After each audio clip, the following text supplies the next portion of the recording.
안녕하세요. 저는 오늘 발표할 주제는 터보레포와 넥스트JS, 타입스크립트를 이용한 프론트엔드 모노레포 적용기를 발표하고자 합니다.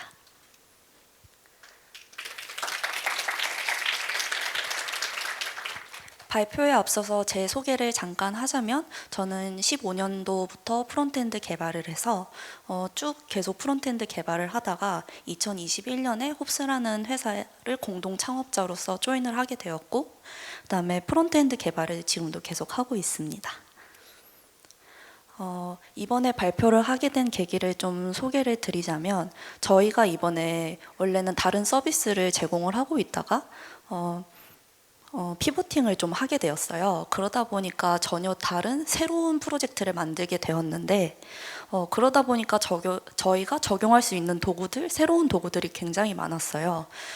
그러다 보니까 이것도 적용해보고 저것도 적용해보자 라는 그런 시간이 되었는데, 그 중에서 저희가 큰 변화인 모노레포를 좀 적용을 해보았어요. 그래서 이 모노레포를 왜 적용을 하게 되었는지, 어떻게 적용을 해야 했는지 좀 소개를 드리고자 하는데요. 이번에 새로 저희가 피보팅한 프로젝트는 최근에 백오피스 또 혹은 어드민이라고 불리는 것들을 쉽게 만들어낼 수 있는 저희 회사 이름과 같은 홉스라는 제품을 클로즈드 베타로 출시를 하게 되었습니다.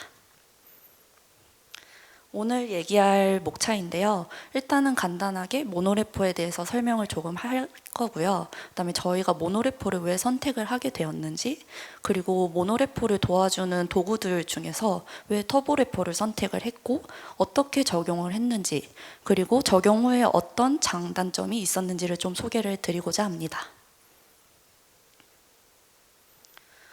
그러면 우선 모노레포 먼저 설명을 드릴 텐데요. 모노레포는 하나의 레포지토리에서 독립적인 여러 프로젝트를 관리하는 방법이에요. 기존에 있는 멀티레포는 좀 많이 쓰이는 방법이긴 하죠. 이렇게 앱과 디자인 시스템, 라이브러리 A, 라이브러리 B 이거 하나하나가 독립적인 레포지토리라고 보일 수 있거든요. 이렇게 기존에는 멀티레포를 많이 사용을 했었는데, 보면은 util A가 동시에 같은 코드임에도 불구하고 다른 레포지토리에서 코드가 똑같은 코드가 쓰이게 되는 그런 점들이 있었습니다. 그러면 이제 모노레포를 좀 살펴볼 텐데요. 이 모노레포는 앱이나 디자인 시스템, 라이브러리 A, 라이브러리 B 자체가 하나의 그러니까 하나의 레포지토리에서 그 동작을 관리를 하는 건데요. 그래서 저희는 util이라는 거를 패키지로 만듦으로써 앱에서도 util을 쓸 수 있고 라이브러리 A, B에서도 이런 공통적인 코드를 모아놓는 것으로 사용을 하고 있습니다. 그러면 이 모노레포는 쓰면은 왜 좋을까요? 일단은 장점과 단점을 한번 살펴보도록 하겠습니다.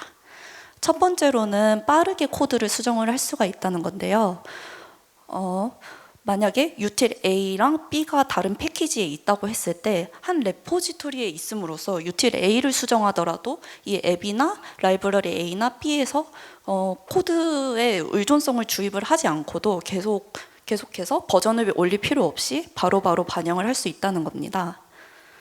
만약에 레포지토리가 나뉘어 있을 경우에는 A가 바뀌면은 적용하고 있는 앱에서도 바꿔줘야 되고, 아니면은 디자인 시스템에서도 쓰고 있다면 버전을 올려서 의존성을 업그레이드 해야 하는 번거로움이 생기게 되겠죠.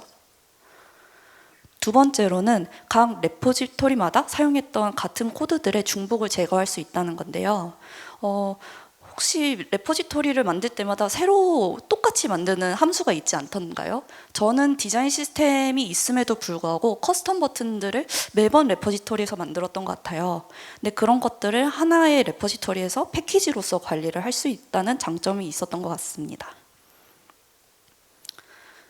세 번째로는 코드 리팩토링이 아주 쉬워지는데요. 아까 첫 번째 장점에서 말씀드렸다시피 util이나 이런 컴포넌트 펑션들을 수정을 하게 되면은 사용하고 있는 곳에서도 바로바로 반영이 됩니다.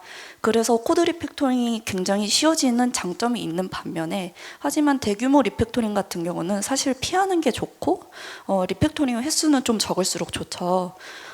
그 리팩토링을 진행하려면은 사실 설계가 조금 탄탄해야 되고 꼼꼼하게 해야 되는데 그 설계 자체가 작업을 하다 보면 틀릴 수도 있는 거고 사람이 하다 보니까 실수들이 종종 나오기 때문에 그래서 대규모 리팩토링을 좀 지향하는 편이기는 해요. 그래서 이러한 측면으로는 쉬운 리팩토링 자체를 장점으로 보는 반면에 단점으로 보는 반면도 있는 것 같습니다. 네 번째로는 저희 코드 컨벤션 자체를 통일을 할 수가 있다는 건데요. 만약에 멀티 레포지토리였다면은 각 레포마다 다른 컨벤션을 가질 수가 있어요. 제가 좀 겪어보기로는 보통의 한 팀들이 하나의 레포지토리를 관리하는 경우가 좀 많았어요. 그러다 보면 사실 회사 내 컨벤션을 통일할 수 있다면 좋았을 텐데 팀마다 컨벤션이 다른 경우가 있어요. 그래서 만약에 A팀이 레포지토리를 관리하고 있는데 B팀이 관리하고 있는 레포지토리를 하게 된다면은 여기의 컨벤션은 어떤 거지?부터 보게 돼요. 근데 그런 거 하나 없이 그냥 여기서는 통일된 그 컨벤션을 가질 수 있어서 좀 좋았던 것 같습니다. 특히 ESLint 패키지를 만들고 각 패키지에 주입을 하게 된다면 컨벤션 관리에 굉장히 좀 용이했던 적이 있었던 것 같아요. 마지막으로 통합 CI랑 테스트를 관리할 수 있다는 건데요. 만약에 라이브러리 A가 수정되었을 때 통합으로 CI를 좀 돌릴 수가 있어서 사전에 문제될 만한 것들을 다 찾을 수 있었던 경험이 있었는데요. 만약에 멀티 레포지터리 같은 경우에 만약에 A라는 것 util을 수정을 했는데 그거를 사용하고 있는 모든 레포지토리마다 돌아가면서 의존성을 다시 설치해주고 다시 실행을 해보고 이런 좀 번거로움이 있었어요. 근데 모노레포 같은 경우는 저희 같은 경우는 얀 테스트 명령어 한 번으로 모든 레파지토리 그 다음에 하나의 레파지토리에서 모든 패키지를 다 테스트할 수 있었던 거죠. 이제까지 장점을 소개해 드렸는데요. 그렇다면 단점도 있겠죠. 첫 번째로는 서로의 의존성 연결이 좀 쉽다 보니까 과도한 의존 관계가 생길 수 있다는 겁니다. 만약에 A 패키지에 B 패키지를 의존하게 되면은 C에서 A를 만약에 쓰고 있을 때 B 패키지를 명시하지 않아도 사용이 가능한데요. 이거는 사실은 배포할 때 좀 문제를 야기할 수 있는 문제가 생깁니다. 그래서 의존성 관리를 할 때 설계를 먼저 좀 잘 해야 되는 그런 단점이 좀 있습니다. 실제로 저희가 이번에 적용을 하면서 에디터라는 패키지라는 게 있는데 그 에디터라는 패키지는 디자인 시스템을 주입할 수가 있어요. 하지만 디자인 시스템은 에디터를 주입할 수 없게끔 저희가 미리 사전에 약속을 하고 이런 규칙들을 좀 세우게 되었습니다. 두 번째로는 프로젝트 한 곳에서 여러 레포가 될 만한 코드들이 있기 때문에 프로젝트가 조금 무거워질 수는 있습니다. 하지만 통합으로 CI를 돌리게 되면 많은 리소스를 좀 잡게 되죠. 하지만 멀티레포의 경우 하나의 패키지를 수정할 때 여러 패키지를 사실은 일일이 들어가면서 돌려보아야 되는데 이 부분은 사실 단점이라고는 말하지만 장점으로 볼 수도 있습니다. 마지막으로 코드 오너십을 좀 위배하게 되는 경우가 있는데요. 아까 말씀드렸다시피 하나의 팀에서 하나의 레포를 관리하는 경우가 굉장히 많습니다. 그러다 보니까 코드 오너십을 가지고 있는 팀이 조금 분산이 되다 보니까 책임이 분산되는 경우도 있다고 보는 측면도 있습니다. 자, 이렇게 모노레포에 대해서 장단점을 살펴보았는데요. 이제는 저희가 왜 모노레포를 선택을 하게 되었는지 좀 보여드리고자 합니다. 우선 저희 홉스라는 제품에 대한 배경 지식이 필요한데요. 저희 홉스는 개발자를 위해서 백오피스, 어드민을 쉽게 만들어내는 솔루션을 제공을 하고 있습니다. 노션 UI를 좀 채택을 해서 슬래시 테이블, 슬래시 버튼 이런 식으로 컴포넌트를 작성을 하게 되면은 UI가 튀어나오고 그 다음에 이제는 쿼리 SQL문이나 아니면 REST API 이런 것들을 백엔드 로직을 연결해서 사용하기만 하면 되는 거죠. 그리고 저희가 이번에 준비하고 있는 거는 리액트로 컴파일을 해서 로컬에서도 개발할 수 있게끔 만들려고 준비를 하고 있습니다. 그래서 이 제품에는 다양한 시점이 좀 존재를 하게 되는데요.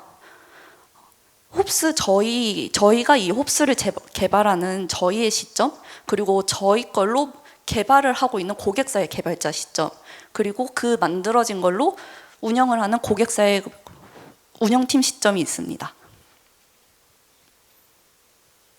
저희 개발자 시점에는 홉스 자체를 개발하기 위해서 UI를 개발을 해야 해요. 그래서 이거는 실제 앱이 생기게 되고요. 그다음에 홉스로 개발하는 개발자가 쓸 수 있는 UI를 제공을 해줘야 돼요.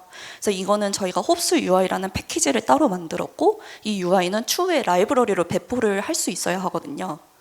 그리고 UI랑 앱에 공통적으로 디자인 시스템을 적용해야 있기 때문에 디자인 시스템이라는 패키지가 생겼고, 컴파일을 통해 리액트로 코드를 추출할 수 있어야 되기 때문에 컴파일이라는 패키지가 생겨났습니다. 그러면 이제 저희 제품으로 만드는 고객사의 개발자 시점에는 무엇이 있느냐? 저희가 제공한 UI로 직접적인 백엔드 로직을 연결을 하셔야 되고요. 추후에 원하면 리액트로 커스텀해서 그 직접 개발을 또 하셔야 되고, 그거를 코드를 또 다운받아서 로컬로 개발을 할 수 있어야 합니다. 운영팀 시점에서는 그 홉스를 통해서 회사의 제품을 운영을 해야 하고요. 뭐 CS로 이거 매장의 이름을 고쳐주세요, 아니면 제 이름을 고쳐주세요라는 얘기가 들어오면 그거를 바로바로 반영해주는 운영을 해야 되고, 다만 백오피스는 수정을 하지 않아야 합니다. 그래서 저희가 개발한 UI를 저희 개발자뿐만 아니라 저희의 고객사 분들도 코드를 볼 수 있어야 해요. 그렇기 때문에 리액트로 컴파일해서 로컬에서 개발을 해야 되기 때문에 여러 가지 시점이 있고 공통된 코드를 만들게 되거든요. 물론 UI만 저희가 라이브러리 래퍼로 만들어서 사용을 해도 되긴 하지만, 아까 말씀드렸다시피 저희 모노래퍼의 장점들을 생각해서 우리는 모노래퍼로 가는 게 좀 필수적인 것 같다라고 저희가 합의를 하게 되었습니다. 앞으로 제가 아까 조금 패키지들을 말씀을 드렸는데, 뒤에서 소개할 패키지들을 보면 계속 많이 생겨나고 있거든요. 그래서 결론적으로는 우리는 모노래퍼를 잘 선택한 것 같다라고 결론을 내기는 했습니다. 그러면은 왜 하필 터보래퍼였을까요? 사실은 모노래퍼를 관리하기 위해서는 여러 가지 툴들이 존재하긴 해요. 근데 그 중에서 우리는 왜 터보래퍼를 채택하게 되었을까요? 제가 모노래퍼에는 여러 가지 좀 도구들이 있는데요. 대표적으로 얀이나 러나, NX, 터보래퍼 이 정도가 있었던 것 같아요. 제가 작년 12월쯤에 작년 12월쯤에 이번 프로젝트를 새로 만들었거든요. 그래서 이번에 네이버 개발자분 블로그를 좀 많이 참고를 했었는데요. 표로 보기에는 얀이 지원하는 게 많이 없고, NX가 좀 많은 것을 지원을 하고 있는 것으로 보입니다. 이 중에서 얀으로 하기에는 사실 도움을 많이 받을 수 있었던 게 없었던 것 같고, 러나는 하나씩 살펴보죠. 얀은 제로 인스톨이나 PNP 개념을 사용할 수 있었고, 러나 같은 경우는 사실 제가 모노래퍼를 처음 하자고 했을 때는 러나밖에 생각을 못하고는 있었어요. 그만큼 모노래퍼 하면 러나 하면 모노래퍼였던 것 같아요. 그래서 가장 많이 쓰이면서 오래되었는데, 최근에 관리자가 좀 바뀌었어요.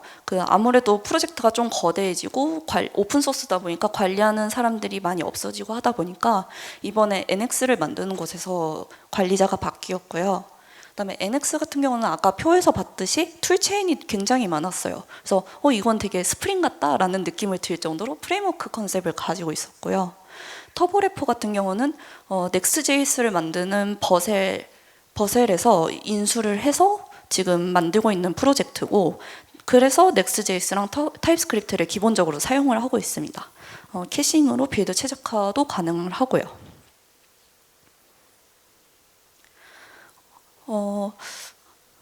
그리고 제가 트렌드를 한번 리서치를 해봤을 때, 리텐션 측면으로는 PNPM이나 터보래퍼가 조금 관심도가 높았어요. 그리고 뭐 관심도 같은 경우는 지금 터보래퍼가 가장 높고요. 근데 이 자료는 2021년에 제가 찾아봤었는데, 그래서 그러면 이번에 발표 자료를 만들면서 2022년도 자료는 어떨지? 라고 봤는데 비슷한 양상이더라고요. 이렇게 비교해 봤을 때는 사실은 NX가 모든 걸 다 지원을 해보는 것 같았어요. 실제로 제가 네 가지가 아니죠. 세 가지를 좀 다 만들어서 해봤는데요. 러나를 사실 해볼까라는 생각을 하다가 관리자가 어차피 NX로 바뀐 거면은 NX를 해보자라고 해서 세 가지 정도를 좀 봤던 것 같아요. 일단은 NX랑 터보래퍼 자체가 스캐폴딩을 제공하다 보니까 빠르게 작업을 할 수 있겠구나라는 인상이 있었고, 터보래퍼는 저희가 쓰는 스택과 완벽히 좀 맞아떨어졌는데 PNP 기능을 제공을 하지 않는다는 좀 단점이 있었어요. NX는 모든 걸 좀 다 해주는 느낌이지만 좀 커다란 느낌이었고 살짝 무겁다라는 느낌을 가지게 됐었거든요. 그리고 얀 자체는 단독으로 쓰기에는 좀 다른 툴체인에 비해서는 많이 부족한 것으로 좀 느껴졌습니다. 그래서 결론적으로는 사실 저희가 원래 쓰는 스택을 생각하면은 그냥 터보래퍼 쓰는 게 낫겠다라고 합의를 해서 네, 채택을 하게 되었습니다. 언젠간 PNP 기능도 좀 도입을 해주겠죠. 사실 공식에서는 찾아봤는데 아직 지원 예정이 없고 엔터프라이즈급 기업에서 원한다면 개발을 해보겠다라고 써 있었습니다. 그러면은 이제 세팅을 한번 해볼 텐데요. 저희는 작년에 사실 얀1으로 시작을 했었는데 이번에 제가 발표 자료를 만들면서 이번에 새롭게 얀3로 버전 업그레이드를 해서 했었거든요. 그래서 지금 저희가 쓰고 있는 세팅이랑 조금 다른 부분이 있을 수는 있습니다. 기본적으로 Next.js랑 TypeScript, 얀을 사용을 하고 있고요. 공식 문서에서는 PNPM을 먼저 추천을 하더라고요. 근데 저희는 뭐 얀을 워낙에 옛날부터 써왔던 거라 그냥 이번에는 그냥 그대로 가자라고 했던 것 같아요. 설치는 얀 DLX, 크레이트 터보 이렇게 작성을 해주시면은 바로 설치가 됩니다. 그래서 뭐 지금 어떤 이름으로 만들 거니, 그리고 패키지 매니저는 어떤 걸 쓸 거니 이런 식으로 선택을 하게 되는데요. 이렇게 명령어를 쳐주면은 바로 이런 폴더 구조가 튀어나오게 됩니다. 그러면은 아까 보여드렸던 구성을 한번 볼 텐데요. 앱스라는 것과 패키지스라고 나뉘는데 이거를 하나하나 차근차근 보도록 하겠습니다. 앱스에 독스라는 폴더가 생겼을 텐데요. 이 친구는 기본적으로 문서를 관리하는 폴더입니다. 기본적으로 넥스트 프로젝트이고 저희는 현재 도큐사우러스라는 독스를 이용해서 저희 문서를 만들고 그거를 배포를 하고 있어요. 그리고 웹 같은 경우는 실제로 서비스되는 앱의 프로덕트 폴더거든요. 그래서 이것도 기본적으로 넥스트 프로젝트로 쓰고 있습니다. 그래서 저희 홉스의 실제 프로덕트를 여기서 만들고 있고요. 이제 패키지스로 넘어가 보자면 아까 제가 처음에 모노래퍼 장점으로 ESLint 패키지를 만들면 좋다라고 말씀드렸잖아요. 근데 터보래퍼에서는 이렇게 커스텀할 수 있게끔 기본적으로 제공을 해주고 있습니다. 그래서 ESLint를 커스텀해서 공통으로 쓸 수 있는 폴더고요. 다음으로는 tsconfig도 공통으로 작성을 해서 쓸 수가 있습니다. 그래서 Next.js도 설정을 할 수가 있고요. 여기서 공통적인 컨피그를 가지고 사용을 할 수가 있습니다. 마지막으로 UI 패키지 폴더가 생겼을 텐데요. 이것은 공통으로 사용되는 UI 컴포넌트를 만들 수 있는 그런 패키지예요. 그래서 저희도 이런 UI 패키지를 통해서 공통된 컴포넌트를 여기서 만들어내고 있습니다. 이제 저희 실제 홉스의 프로덕트 구조를 조금 설명을 드릴 텐데요. 아까 앱에서 독스랑 웹을 설명을 드렸는데 스토리북이라는 거를 새로 생겼어요.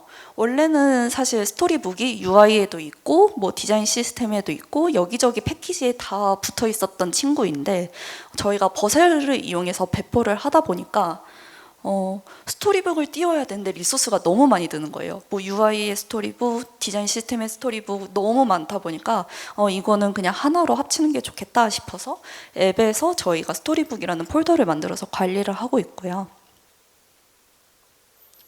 그 다음에 주요 패키지들을 보자면 컴파일러는 저희 홉스에서 만든 페이지 쿼리 또는 리소스들을 리액트 코드로 컴파일을 하게끔 도와주는 코드를 담고 있는 패키지고요. 코어 자체는 저희 제품의 코어 로직을 좀 담당을 하고 있는데요. 저희가 아무래도 UI를 만들어내다 보니까 컴포넌트들이 되게 많아지고 컴포넌트 간의 상태들을 조금 관리를 해야 돼서 저희가 상태 머신을 새로 만든 게 있어요. 그 로직을 담당을 하고 있고, 디자인 시스템은 UI든 아니면 저희 웹이든 사용하고 있는 디자인 시스템의 패키지입니다. 그리고 도메인 같은 경우는 저희가 뷰 오브젝트 모델을 위한 도메인 패키지고요. 에디터는 저희가 아무래도 SQL 쿼리나 자바스크립트 자체를 저희 홈페이지 내에서 작성을 해야 되기 때문에 그 에디터를 관리하는 패키지고, 그리고 저희가 처음에 그 제품을 보여드렸을 때 슬래시 UI를 좀 채택을 했다고 말씀드렸잖아요. 페이스북에서 만든 렉시컬이라는 패키지를 사용하고 있는데 그걸로 이용해서 만든 컴포넌트들이 지금 렉시컬이라는 패키지 안에 들어가 있습니다. 그리고 마지막으로 UI 패키지는 이제 곧 라이브러리가 될 곳이죠. 그러면은 이렇게 수많은 패키지들을 만들었는데 이거를 그냥 가져다 쓰기만 하면 되냐? 사실 그거는 아니고요. 이렇게 앱스의 웹의 패키지.json, 그러니까 사용하고자 하는 패키지에 디펜던시를 좀 추가를 해주면 됩니다.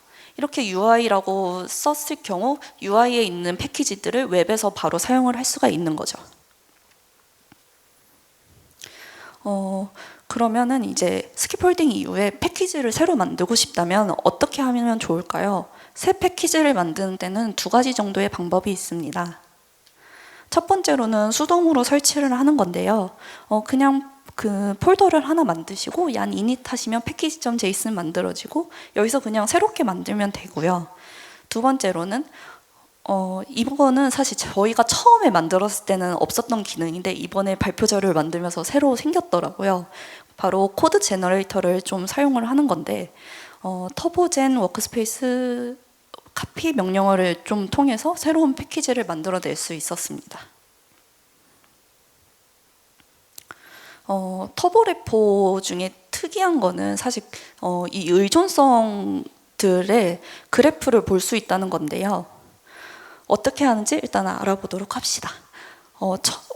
처음에는 그래프비즈라는 라이브러리를 일단은 설치를 해야 되고 터보 런 빌드 린트 뭐 그래프 명령어를 쳐주면 되는데 사실 이거는 빌드에 대한 의존성을 가지고 어떤 의존성이 있는지, 그 다음에 이거는 린트에 대한 의존성이 어떻게 있는지를 알려주는 그 명령하는 거라서 사실 나는 빌드만 보고 싶어 하면 린트는 빼주셔도 상관은 없습니다. 그렇게 되면은 이렇게 의존성들이 어떻게 관리가 되고 있는지 그래프로 한 번에 볼 수가 있습니다. 그러면은 이렇게 만든 프로젝트를 한번 배포를 해봐야 될 텐데요. 저희는 일단은 버셀을 쓰고 있어서 버셀에 대한 배포에 대한 설명을 조금 하고자 합니다.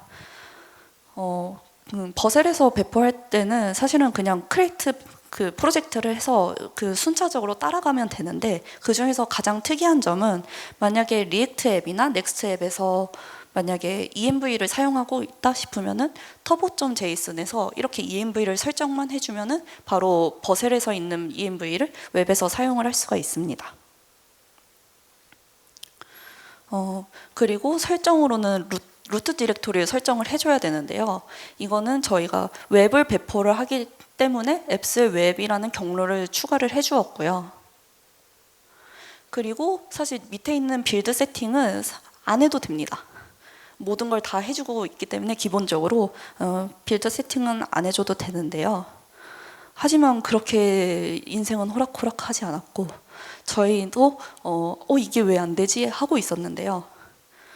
저희 제품의 경우에는 사실 gRPC를 쓰고 있어요. 프로토버프라는 거를 쓰고 있는데 이걸 프론트엔드랑 백엔드에 같은 스키마를 바라보게 하는 작업을 하고 있어요. 그러다 보니까 그 친구를 타입스크립트로 좀 변환해주는 pbkit이라는 패키지를 좀 쓰고 있습니다. 근데 그 친구를 좀 쓰려면은 저희가 따로 인스톨하는 과정이 필요해서 이렇게 빌드 세팅을 좀 해보았는데요. 그 버셀 같은 경우는 오버라이드를 할 수 있는 옵션을 제공해줘서 이렇게 빌드 세팅을 추가해 주었습니다. 이제 앞서 터보 래퍼를 살짝 맛보았는데요. 저희가 쓰면서 찾아낸 꿀팁을 조금 보여드리고자 합니다. 만약에 루트 상황에서 얀 데브, 얀 테스트 같은 명령어를 실행하고 싶을 때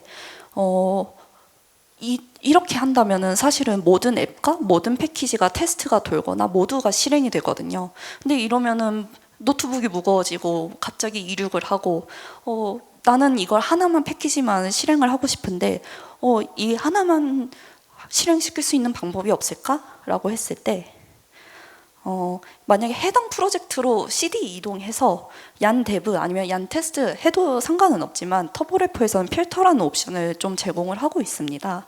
그래서 루트 위치에서 실행시키고 싶은 앱에 필터를 추가해서 이렇게 필터 웹이라고만 쳐주면은 이 명령어를 통해서 웹만 이렇게 실행을 시킬 수가 있습니다. 저희 같은 경우는 테스트에 이런 걸 좀 많이 사용하고 있는 것 같아요. 그래서 얀 테스트, 마이너스 필터, UI 아니면 디자인 시스템, 렉시컬 이런 걸로 많이 사용을 하고 있습니다.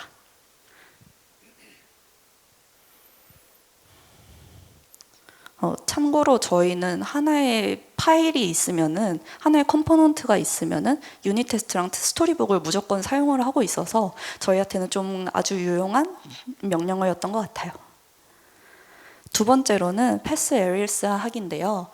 만약에 웹에서 나는 골뱅이 홉스 UI 이런 식으로 에일리싱을 하고 싶어 라고 했을 때 어떻게 해야 될까요? 바로 컴파일 옵션만 추가를 해주면 되는데요. 이거는 이제 사용하고자 하는 UI 패키지의 TS config JSON에서 패스만 추가를 해주시면 사용하는 곳에서 이렇게 바로 사용을 할 수가 있습니다. 그러면 이렇게 터보 래퍼를 좀 한번 찍먹을 해봤는데요. 적용 후에 어떤 장단점이 있었을까요? 앞서 말한 모노래퍼의 장점을 너무나도 체감을 하면서 만족해하고 있는데요. 그 중에서 정말 좋았던 것은 저희가 패키지 분리를 통해서 공통 로직 관리가 좀 많이 쉬워졌다는 거예요. 저희가 코어라는 패키지 안에서 픽스처나 테스트에 필요한 유틸 함수들을 좀 만들어서 재사용을 많이 하고 있어요. 그러다 보니까 아주 유용하게 쓰이고 있고요. 그 다음에 코드 구조가 한눈에 잘 보여서 되게 좋더라고요.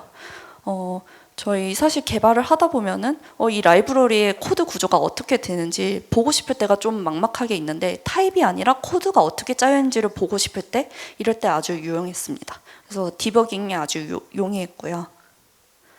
그 다음에 넥스트JS랑 타입스크립트를 넥스트JS를 만드는 곳에서 좀 관리를 하고 있다 보니까 이쪽에 대해서 많이 찰떡떡하면서 잘 맞더라고요. 그래서 별다른 세팅 없이 잘 쓰고 있는 것 같아요.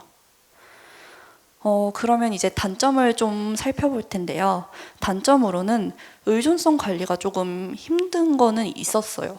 그래서 저희는 루트의 모든 패키지를 좀 설치를 하고자 했는데요. 근데 이것도 사실은 잘 지켜지지는 않습니다. 그리고 최근에는 저희가 얀1 버전에서 A 패키지의 Z 의존성이라는 버전이 1이었다면 B 패키지에서는 Z 의존성의 버전이 2여야 하는 경우가 있었거든요. 근데 그 경우에 제대로 나뉘어져서 그 주입이 되지 않고 호스팅이 되는 문제가 있었는데요. 이 친구는 사실 저희가 얀 베리로 올리면서 3버전대로 올리면서 좀 이슈는 해결이 되었습니다. 그래서 디펜던시 관리가 조금 힘들었다라는 인상이 있었고요. 그리고 역시나 패키지 간의 의존성 관계에 대한 설계가 좀 복잡하기는 했었어요. CI나 컴파일러가 막아주는 부분은 전혀 없었기 때문에 서로 패키지 간의 의존성은 쉬운데 이거를 막을 수 있는 방법은 사람밖에 없는 거예요. 그래서 사람이 생각을 해야 되고 코드 리뷰에서 걸려줘야 되고 그러다 보니까 조금 불편한 점은 있었습니다. 그래서 저희는 의존 관계로 만들기 전에 구조를 먼저 생각하고 규칙을 정하기로 했는데요. 앞서 말씀드렸다시피 에디터는 디자인 시스템을 주입을 할 수가 있고 디자인 시스템 자체는 에디터를 주입할 수 없다라는 규칙을 이렇게 세우기는 했어요. 하지만 저희도 개발하는 사람들은 사람인지라 이런 거를 막기는 좀 힘들어서 실제로 최근에도 뭐 코어에서는 UI를 사용하면 안 되는데 UI가 임포트 되어 있다던가 약간 이런 문제점을 좀 발견을 하기는 했습니다. 그래서 이 부분은 좀 저희도 걱정이 많은 부분이더라고요. 그리고 역시 모든 패키지를 테스트하기에는 CI가 너무 힘들어 하더라고요. 그러다 보니까 저희는 메인에 머지하기 전에는 전체를 돌리기는 하지만 최근에는 모든 테스트를 돌리지 않고 PR을 올리면 그 PR이 그 변동사항이 있는 부분만 테스트를 하게끔 저희가 수정을 좀 했어요. 그래서 이 패키지.json으로 가서 저희가 스크립트를 하나 다 추가를 해주었는데요. 테스트 only changed라는 명령어를 하나 스크립트를 추가를 했어요. 그래서 이거는 메인으로부터 변경된 시점 어떤 파일들이 변경이 되었고 그래서 이 것들로 인해서 어떤 파일을 테스트해야 되는지 이런 식으로 좀 수정을 하고 있습니다.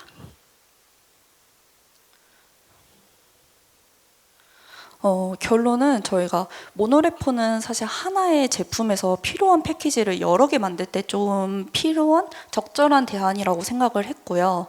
이러한 특성 덕분에 저희가 여러 가지 시점을 가지고 공통된 코드를 좀 배포를 해야 되는 경우 정말 저희한테는 좀 잘 맞았던 방안이라고 생각을 했습니다. 혹시라도 모노레포를 적용하는데 조금 힘듦이 있었거나 뭔가 더 얘기를 해보고 싶었던 분들은 이따가 저랑 같이 가서 얘기를 좀 하고요. 그리고 또 저희 홉스라는 팀에 좀 궁금하시거나 커피챗을 원하시는 분들은 이쪽으로 메일 주시면 같이 얘기해 보면 좋을 것 같습니다. 네, 감사합니다.